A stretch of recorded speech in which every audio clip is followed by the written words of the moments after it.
Hello दोस्तों, invest for freedom channel में आपका स्वागत है। वीडियो शुरू करने से पहले डिस्क्लेमर देना चाहूँगा कि ये वीडियो बस एजुकेशनल पर्पज़ के लिए है। कोई भी स्टॉक बाय या सेल रिकमेंडेशन नहीं है। कोई भी स्टॉक बाय या सेल करने से पहले अपनी खुद की स्टडी कीजिएगा या फिर अपने फाइनेंशियल एडवाइज़र से डिस्कस कीजिएगा। तो जैसे कि हम देख सकते हैं, रिवेन्यू इस क्वार्टर में TCS का 60,583 करोड़ रुपीज़ का आया है और प्रॉफिट 11,097 करोड़ रुपीज़ का आया है, जो कि यहाँ पे मिसलीडिंग दिखा रहा है। 18 नाउ एनालिस्ट एस्टीमेट देखें तो रेवेन्यू की एक्सपेक्टेशन थी 60,119 करोड़ रुपीज़, जो कि इसने बीट किया है, और प्रॉफिट की एक्सपेक्टेशन थी 11,446 करोड़ रुपीज़, जो कि मिस हुआ है। So kind of inline numbers हम बोल सकते हैं। ईयर ऑन ईयर रिवेन्यू अगर देखें तो 4% से ग्रो हुआ है और प्रॉफिट 9% से ग्रो हुआ है, जो कि बहुत बड़ा बीट नहीं है। इनलाइन नंबर हम फिर से बोल सकते हैं। अगर सेक्टर वाइज रिवेन्यू देखें तो एनर्जी और रिसोर्सेज वर्टिकल से 11.8% से ग्रोथ दिखी है। मैन्युफैक्चरिंग से 7% की ग्रोथ दिखी है, और जो कि मेजर सेक्टर होता है किसी भी IT सर्विसेज प्रोवाइडर के लिए, बैंकिंग एंड फाइनेंशियल्स, वो 3% से डी ग्रो हुआ है, जो कि पॉइंट ऑफ कंसर्न है। अगर अदर रिजल्ट्स के बारे में देखें तो TCS को इस क्वार्टर में 958 करोड़ का वन टाइम लॉस हुआ है फॉर लीगल सेटलमेंट्स, और इस क्वार्टर में मेजर डील्स विन देखें तो 8.1 बिलियन की डील्स मिली है, जो कि पिछले क्वार्टर से कम है। पिछले क्वार्टर में TCS को 11.2 बिलियन डॉलर्स की डील मिली थी। अगर EBITDA मार्जिन देखा जाए तो वो इम्प्रूव हुआ है फ्रॉम 24.3% से 25% फ्रॉम क्वार्टर एगो पीरियड मीन सितंबर में इसका EBIT मार्जिन था 24.3%। ये इम्प्रूव क्यों हुआ है, इसका रीज़न भी हम आगे जाके डिस्कस करेंगे। अगर टेक्निकल्स में देखा जाए तो स्टॉक अपने असेंडिंग ट्रेंड लाइन के रेजिस्टेंस को टच करके नीचे आ रहा है।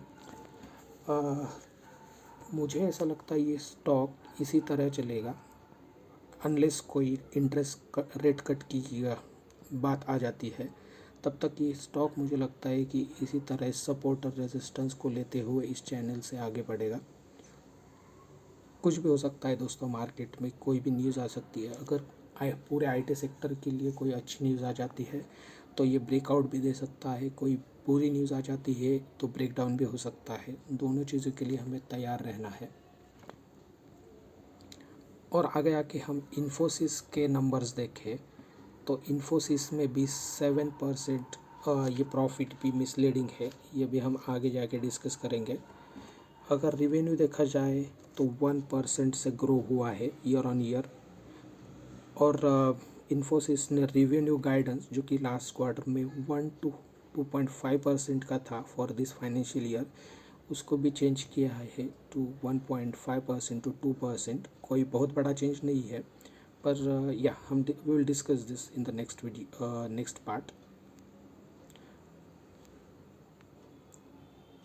अगर ET नाउ पोल के एक्सपेक्टेशन को देखा जाए तो रिवेन्यू की एक्सपेक्टेशन थी 570 करोड़ रुपीज़, जो कि इसने बीट किया है TCS की तरह।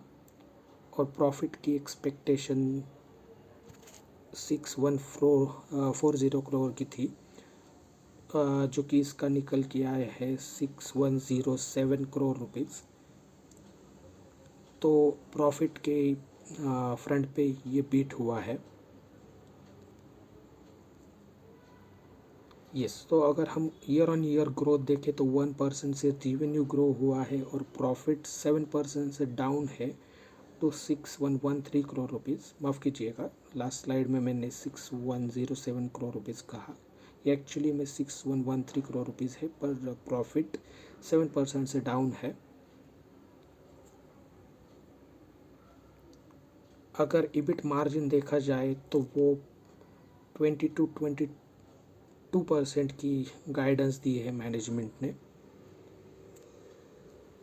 डील विंस देखा जाए तो $3.2 बिलियन की डील इस क्वार्टर में इन्फोसिस को मिली है, और ये deal wins majorly generative AI, digital और क्लाउड सेक्टर से आ रही है, जो कि अच्छी बात है। टेक्निकल्स में देखा जाए तो स्टॉक अपने असेंडिंग ट्रेंड लाइन के रेजिस्टेंस को टच करने की तैयारी कर रहा है, बट मतलब ये टच करके नीचे भी आ सकता है और ये चैनल में फ्लो हो सकता है। अगर कोई इंटरेस्ट रेट कट की बात आ जाती है तो ये इसको ब्रेकआउट करके ऊपर भी जा सकता है, या फिर पूरे IT सेक्टर के लिए कोई नेगेटिव न्यूज़ आ जाती है तो ये फिर से कह रहा हूँ ये ब्रेकडाउन भी हो सकता है। पर हमें दोनों कंडीशंस के लिए तैयार रहना है। जब स्टॉक अपने सपोर्ट पे हो तो हमेशा की तरह हम बाय कर सकते हैं। इन दोनों कंपनीज़ को अगर कंपेयर किया जाए तो रिवेन्यू पे दोनों ही ने पोल्स को बीट किया है। अगर ऑपरेशनल परफॉर्मेंस देखा जाए तो TCS का EBIT मार्जिन, जैसे कि हमने पहले डिस्कस किया था, 25% निकल के आ रहा है, जो कि 70 बेसिस पॉइंट से इम्प्रूव हुआ है कंपेयर टू लास्ट क्वार्टर। और इन्फोसिस का EBITDA मार्जिन 20.5% आया है, जो कि 70 बेसिस पॉइंट डिक्रीज़ हुआ है, और उसका रीज़न मैनेजमेंट ने बताया है वेज हाइक्स एंड हायर फर्लोज। अगर डील विंस को देखा जाए तो TCS को $8.1 बिलियन की डील्स Q3 में मिली है, जो कि हमने पहले डिस्कस किया था। वो $11.2 बिलियन से लास्ट क्वार्टर से कम है। लास्ट क्वार्टर के 11.2 बिलियन डील्स से कम है। अगर इन्फोसिस की मेजर डील्स की बात की जाए तो इन्फोसिस को $3.2 बिलियन की डील्स मिली है, जो कि लास्ट क्वार्टर्स के डील्स अमाउंट से हाफ से भी कम है। BFSI सेक्टर, जो कि मेजर सेक्टर होता है IT सर्विसेज प्रोवाइडर के लिए, जो कि हमने पहले भी डिस्कस किया था, उसका रिवेन्यू TCS को 37 to 38% मिलता है, वो 3% से ड्रॉप हुआ है। इन्फोसिस का BFSI का रिवेन्यू 6% से ड्रॉप हुआ है, जो कि पॉइंट ऑफ कंसर्न है, जो कि दर्शाता है इकोनॉमिक स्लगिशनेस। एट्रिशन, जो कि मेजर कंसर्न होता है IT कंपनीज़ के लिए, वो इन्फोसिस का 12.9% निकल के आया है as compare to 14.6% from last quarter, जो कि बहुत अच्छी बात है। TCS का एट्रिशन रेट लास्ट क्वार्टर में 14.9% था, वो 13.3% निकल के आया है। ये भी TCS के लिए अच्छी बात है। ये दर्शाता है employees are settling down in their companies, और इसी के वजह से EBIT मार्जिन इम्प्रूव होने की पॉसिबिलिटी है। अगर हम EPS देखा जाए तो TCS ने लास्ट 3 क्वार्टर्स से एक्सपेक्टेशन को बीट किया है, और इन्फोसिस कंटिन्यूसली लास्ट 4 क्वार्टर्स को एक्सपेक्टेशन को बीट करते आ रहा है। इसी के वजह से हम देख पा रहे हैं PE कंपैरिजन अगर हम देखें तो TCS को 31 का PE मिला है, TCS को 31 का PE मिला है, जहाँ की इन्फोसिस को 26 का PE मिला है। तो यही बात है दोस्तों,